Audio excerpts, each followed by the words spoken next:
વન્યજીવન અને પ્રકૃતિ પ્રેમીઓ માટે મધ્યપ્રદેશના કાન્હા નેશનલ પાર્કમાંથી એક વજ્રાઘાત સમાન સમાચાર સામે આવ્યા છે. કાન્હા રિઝર્વના મુક્કી કિસલી ઝોન શાન અને પ્રવાસીઓમાં ભારે આકર્ષણનું કેન્દ્ર રહેલો પ્રખ્યાત વાઘ મહાવીર મૃત હાલતમાં મળી આવ્યો છે. વન વિભાગના સત્તાવાર દસ્તાવેજોમાં T-220ના નામે નોંધાયેલા આ આશરે 5 થી 6 વર્ષના કિંગ સાઇઝ વાઘને વન વિભાગની ગશ્તી ટીમે મુક્કી વિસ્તારના મોહગામ બીટમાંથી ખૂબ જ નબળી અને અસ્વસ્થ હાલતમાં શોધ્યો હતો. પણ તબીબી સારવાર મળે તે પહેલાં જ તેણે દમ તોડી દીધો હતો.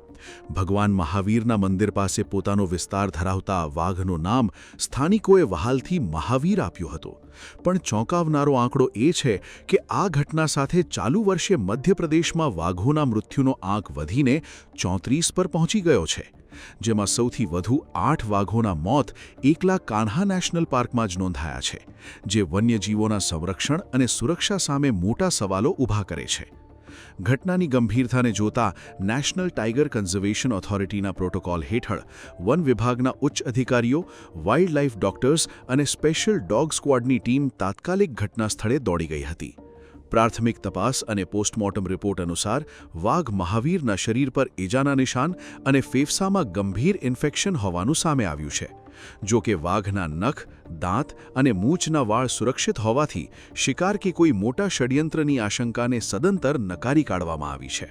અધિકારીઓના જણાવ્યા મુજબ ગત મહિને કાન્હામાં 4 વાઘના બચ્ચા અને 1 વાઘણનો ભોગ લેનાર ખતરનાક કેનાઇન ડિસ્ટેમ્પર વાયરસનું સંક્રમણ આ કેસમાં પ્રાથમિક દ્રષ્ટિએ દેખાતું નથી. હાલમાં ચોક્કસ કારણ જાણવા વિસેરા અને ટિશ્યુ સેમ્પલને ફોરેન્સિક લેબમાં મોકલાયા છે. વાયરસના જોખમ વચ્ચે વન વિભાગે આસપાસના ગામડાઓમાં શ્વાનોનું રસીકરણ કર્યું છે અને વોટર સોર્સ પણ સીલ કર્યા છે. પણ વારંવાર થતા વાઘોના મોતે વનતંત્રની ઊંઘ હરામ કરી દીધી છે.